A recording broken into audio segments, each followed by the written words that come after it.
Good morning. It is Thankful Thursday. It is Thursday, April 16th.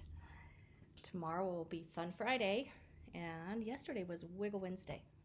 And I'm here in my kitchen because I'm going to do a science experiment with you, and this is something you guys can do at home. Okay, remember on Monday when I showed you different seeds, what they look like? And I showed you this, our bean seed. Do you think it's a magic bean seed? I have been soaking some beans, these seeds, in water since Monday. And this one is hard and dried and small. But look how big it gets after being soaked for so many days. Okay, it's swelled up, it's full of water. Now this bean has an outer seed coat. And it's kind of hard to get it when it's dry. But when the bean is soaked and ready to germinate, it's easy to peel off that seed coat, and this is what it looks like. Sort of like skin of a seed, sort of like our skin. What is the function of our skin? Is it to protect what's inside of us? Well, the same thing goes for a bean. And so if you get your bean and soak it, you can peel this seed coat off. Okay, and it needs to come off because that is how this bean will sprout. So here's what it looks like. Shall I open it up? Okay. There are three parts of the bean. The seed coat, which I just took off. This part in the middle, called the cotyledon, right in here, and that gives the seed the nutrients. And this little piece right here is called an embryo.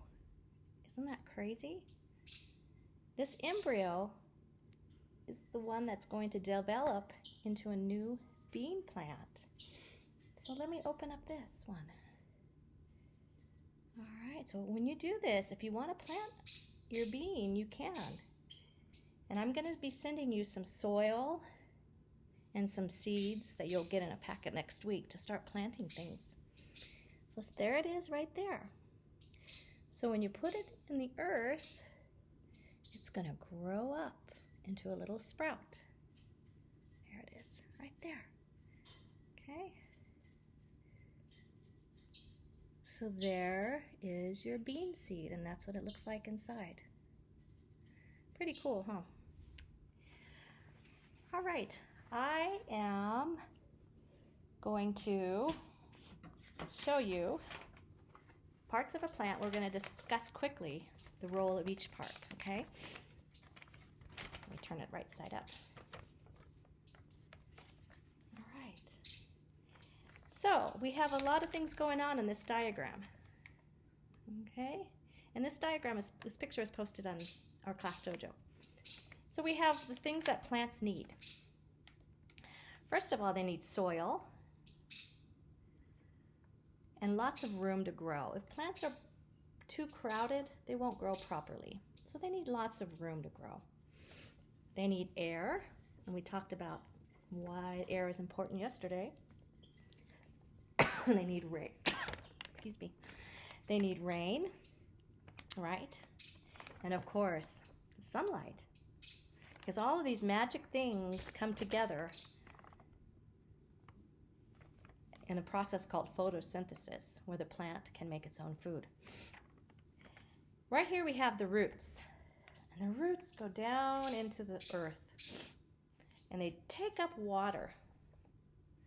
And they send it to different parts of our flower. Okay? We have a stem. And this gives the flower support. Now I want you to touch your back. Do you have a backbone? And you have bones, right? If we didn't have these things, we would be floppy woppy, wouldn't we? So this stem gives the flower lots of support so it can stand up big and tall and reach for the sunlight. We have leaves, and they're green, right? Because they have chlorophyll. And petals, okay, of a flower, And inside, when the flower gets old, over time, it will produce little seeds. Okay, remember our story, the tiny seed? Eventually, all the flower petals will fall off and the seeds will blow away in the air, land in the ground, and sprout to become a new plant or a new flower. All right? So that is a diagram that you can explain to your brothers, your sisters, your parents, parts of a flower or a plant. Now, Miss Lisa has sent a really fun activity for you to do. You can grab a flower and maybe open it up and look at the different parts. It's really quite cool. So there's probably some tulips, I think you can find. Ask your parents first if you can pick them. And take a look at and explore what a plant looks like. And she has identified some of the different other parts of a plant, of that tulip flower. And you can also do your bean experiment if you want. Okay? So fun things for you to do on a snowy day. All right? Your parents have more activities for you to do, so check with them to see what's on the plan for Thursday. And I will see you next week. We will continue on with plants and move into birds.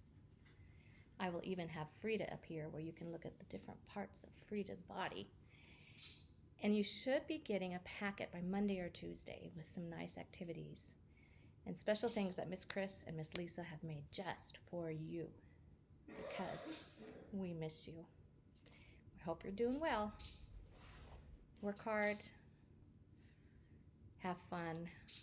Keep active. Move your body. And we'll see you on Monday. Bye now.